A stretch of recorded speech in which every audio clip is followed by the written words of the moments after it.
All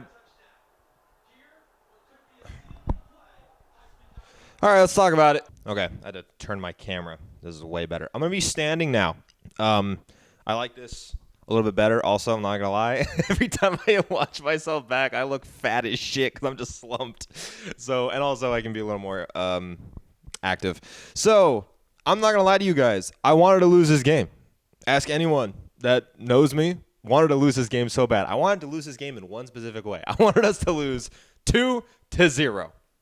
Because that means our offense was so bad and the defense did everything that it literally took our offense being so shit for the Ravens to get points.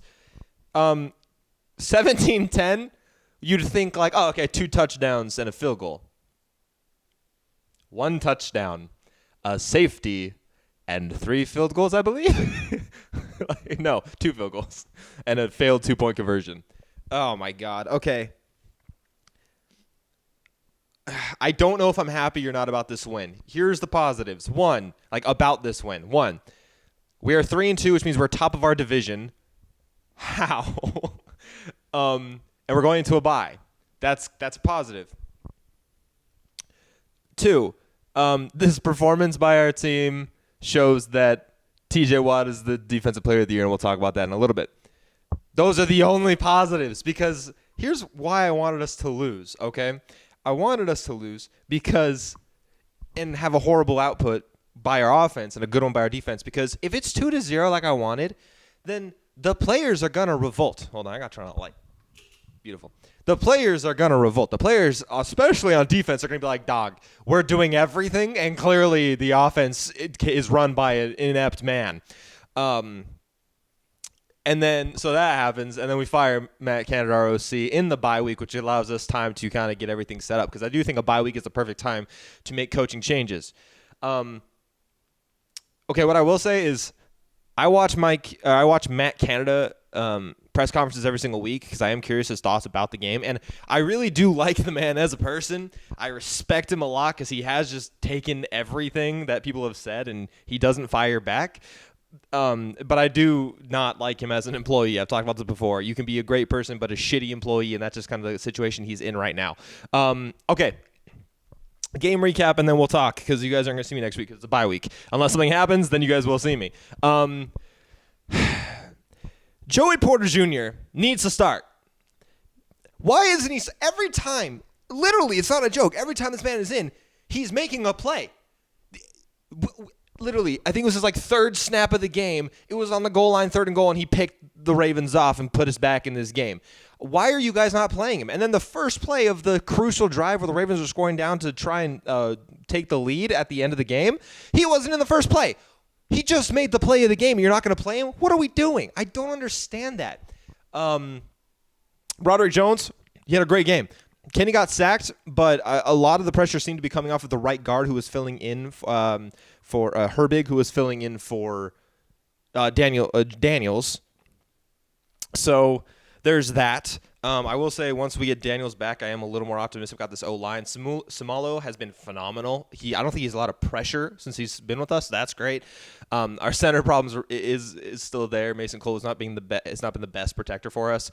But the right guard is definitely our biggest issue right now. And Broderick Jones filled in beautifully for Dan Moore. Not even filled in, but he took his job. So if I'm the Steelers, which I'm not because they don't do anything remotely close to what I think they should, which is fair in some aspects because they are obviously, they've been doing this for a while. But if I'm the Steelers, Broderick Jones is starting from this point on. He showed he can. So there's that from this game. Next, Jaylen Warren is unreal. I'm not saying Najee's a bad running back. I'm going to say Najee's a bad running back for the scheme that Pittsburgh plays and for how our offense operates, because every time Najee gets the ball, it's in a single back handoff situation. Every time Najee gets the ball in a shotgun situation, he usually gets 3 or 4 yards. Every time it's single back, the defenses know. Jaylen Warren's almost never in single back. So that's why Jaylen Warren looks a lot better in the running games, because he's usually coming out of shotgun since he's our 3rd down back. Jaylen Warren is what Lions fans are hoping Jahmyr Gibbs will be, I feel like. That's how he is performing right now. He's been really, really phenomenal. He's basically been a wide receiver for us. George Pickens, another thing. That's embarrassing. Someone just walked past me.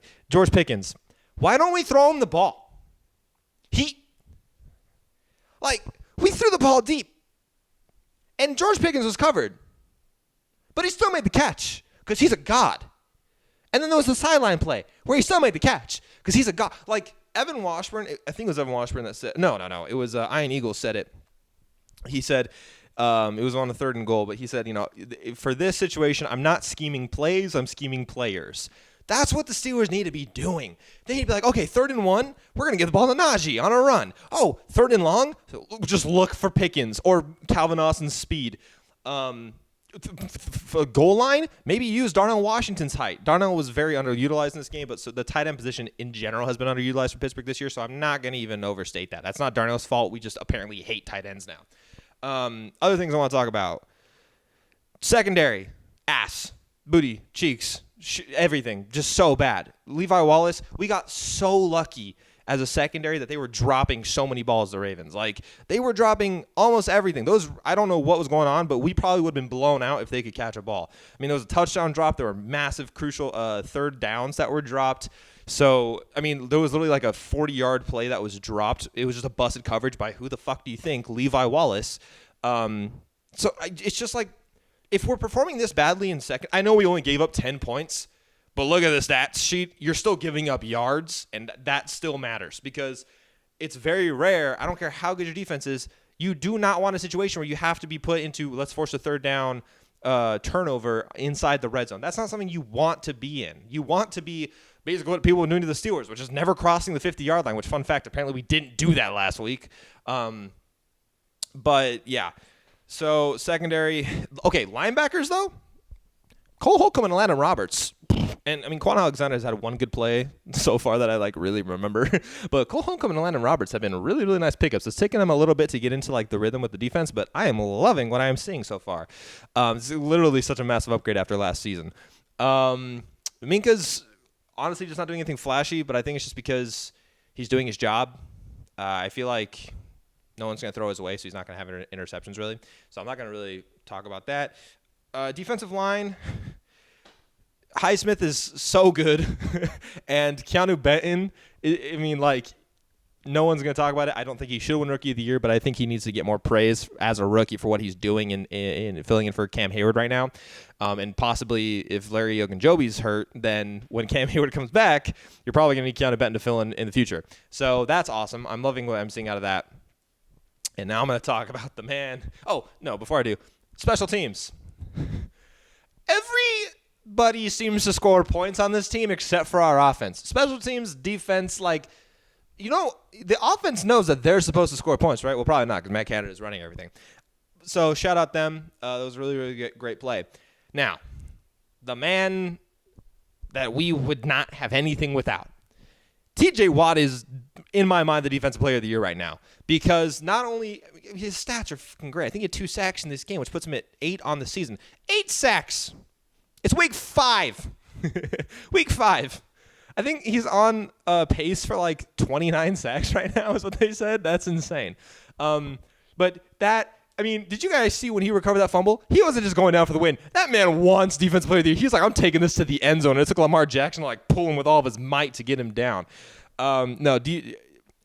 Anyways, the reason I think he wins DPOY, yes, one, he has the stats, unless you ask PFF, in which case he's not that good. But 2, this Steelers team is probably 0-4 or 0-5 without TJ Watt.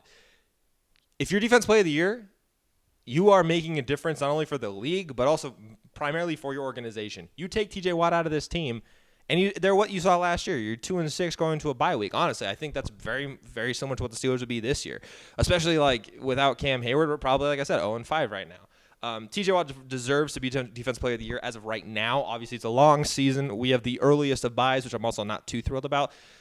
But the only reason I'm happy we have an early buy is because maybe it gets some changes done sooner rather than later. But it's a long season. But I think right now, entering week 6, TJ Watt should be considered the Defensive Player of the Year. This is something I was talking with Zach about. Kenny, I think I'm going to stop evaluating Kenny as a quarterback until we no longer have the Matt Canada system. It's just not fair. This is exactly what I told Zach. I told Zach that Kenny right now reminds me a lot, and I mean a lot, of Tua Tagovailoa before he got Mike McDaniels. because everyone had like very high hopes, and he had Tua had like one really, really good game where everyone's like, oh yeah, this is the potential we're seeing. And that's, I think, what Tua had, or Kenny had towards the end of last season. They weren't obviously good stats, but people were watching him. They're like, yeah, he's getting better. And then Tua subsequently just kind of like, it seemed like he was taking steps back when he was playing. It's just because of the coaching. You bring in a Mike McDaniels, a good offensive mind, and now Tua's an MVP candidate. I think he's leading the MVP race right now. So Kenny really reminds me of Tua Tagovailoa early on before he got Mike McDaniels. So I can't evaluate Kenny while he's under Matt Canada's system because he's constantly getting sacked. Like literally everyone who's left the Steelers offensively is producing elsewhere, like especially offensive line wise. Like last week, we saw Kendrick Green. He was, I think, rated like an 80.6 offensive line rating. I think his highest grade with the Steelers was like a 55. So it's just showing that, like, and we wanted Kendrick Green benched a long time ago. And so the fact that we traded him, like everyone's like, oh yeah, they're getting someone who's not good at football, but he's good at football, and it shows that schemes matter. Like OCs are not just scheming plays for like the skill positions and for Kenny and Najee. They're scheming it for the offensive line as well. And if you can't scheme that correctly, then you're putting everyone like James Daniels and Isaac Seumalo are great examples. They were phenomenally graded offensive linemen, and then they came to Pittsburgh and they had like a subsequent drop. They've still been very positive, but it's been a drop. And people are like, oh, yeah, see, we shouldn't have done that. No, they're good when they're properly coached, and I think that's also our O-line coach has got to go as well. So that puts me into my next point, which is the bye week. Here's my to-do list. Tomorrow morning, I'm saying, hey, Matt, appreciate everything. You're going to get to keep your salary, but you're no longer a Pittsburgh Steelers offensive coordinator. That's number one. Number two, I genuinely don't even remember our offensive line coach's name. I know he came from Carolina, who the season that he left, he was like the worst ranked offensive line. So that was a great decision by Pittsburgh, but Pittsburgh has ties to Carolina via ownership. So it just shows like the way Pittsburgh does business really bothers me. But I'm letting the offensive line coach go as well. I'm at least giving a call to Mike Munchak like, hey, you're not employed right now. Do you want to come out for like the rest of the season and try to coach these guys? Because literally, Mike Munchak, in my opinion, is one of the reasons why like Pouncey and DeCastro and all of and Villanueva were all phenomenal, is because he coached them up to be a proper offensive line, and they were still very good even after he left because you learn from it. So I'm doing those two things. I'm moving Jaylen Warren ahead of Najee on the depth chart. I'm sorry. Again, I'm not saying Najee's a bad running back. He's just not for this scheme. So I'm doing that. I'm moving Joey Porter Jr. to our starting cornerback position so we can start getting reps because he's showing us he knows what he's doing. It's so frustrating. And our DC comes out and says, oh, he's not ready. He clearly is. Every time he's in and he's thrown at, he's always making a play. Every time. That's not a joke. Every time they throw the ball at him, he's making a play, whether it's a pass breakup or today's interception. Like, he's doing good. I will say he had a really bad tackle effort last week, but we were already down by like 24 points, so I'm not going to hammer it that much. So, yeah, I'm starting him. And this I'm not just doing during the bye week. I am doing this in the next 3 days. I'm trading for Pat Surtain. I'm serious. The Broncos have come out and said that every player on their defense is available. If Pittsburgh's going to be mediocre, I said this on the podcast, if Pittsburgh's going to be mediocre and end up finishing 9-8 or 10-7, like at that point, and not win a Super Bowl and maybe make the playoffs, but if not, like no matter what, basically what I'm saying is if Pittsburgh gets like a mid pick within like the 15 to 20 rounds, like we always do, then just trade it, because you're, one, not going to play him apparently, or two, he's not going to be as good as a player you can trade for right now. And Pat Surtain is going to be better than Surtain's going to be better than whoever we draft with that pick, no matter what, especially right off the bat. Maybe we could have drafted, who knows who with that pick, but hindsight is always better. I'm sure people can look at the trade when we traded for Minka and be like, oh, you could have kept that pick and drafted this guy. You never know in the draft. In this moment, if we traded for Pat Surtain, okay, hear me out. Coming out of a bye week, we have a new offensive scheme because we've had 2 weeks to implement it. Thank you to the bye. We now have Pat Surtain and Joey Porter Jr. as our starting cornerbacks, with Minka on the back and Cole Holcomb in the middle, with Cam Hayward possibly coming back from injury and TJ Watt and Highsmith. That's phenomenal. And then just think about anything better than Matt Canada's offense. We could possibly be phenomenal in the second half of our season, which is more like the 2/3 left of the season because of how early our bye is, but you guys get what I'm getting.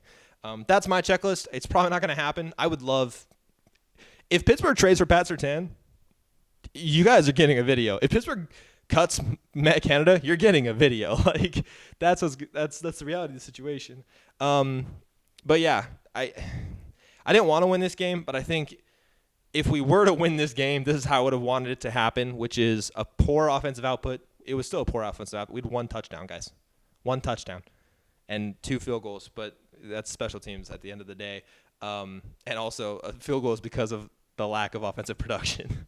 How many fucking 3rd and longs were we in again? Like, it's so ridiculous. But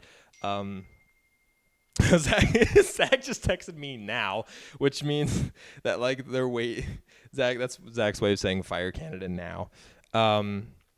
So, yeah, basically, like I was saying, this is how I would have wanted to win, which is a poor offensive output, a phenomenal defensive output, which honestly we got lucky on the defense. It was a poor secondary output, but it was a phenomenal front 7 output, which has just been the story of our season. I don't genuinely know who we play coming off of the bye. But, apparently there were also Fire Matt Canada chants, I know during the game, but apparently after the game had ended, so it's like, we got to win and they still want him fired, so, like, maybe just listen to your fans. No, I'm trying to see who Pittsburgh plays in 2 weeks, because that is genuinely going to be, like, a very interesting situation coming out of the bye. The Rams. I'll be at that game. Wait. Yeah, okay, yeah, I'll be at that game, actually, so you guys probably won't get a video, and if you do, it'll be super late. Yeah, I live in LA now, so I'm actually going to that game. So I'll get to give a deep dive after being in person in that one, but, oh, God, we have to go against Aaron Donald coming out of a bye and shut down Puka Nacua and Cooper Kupp, and, oh, no. Please trade for Pat Surtain. I've never been this happy after a win, honestly. I think it's just because I'm really hoping changes get made. So, yeah, I'm curious your guys' thoughts. I think that's everything I kind of want to talk about. If anything else comes to mind, I'll obviously put it up on the pod this week. But, yeah, I'm curious what your guys' thoughts are about the game. I genuinely am. Like, no one comments, which, 1, I don't have a big following, so that's fair.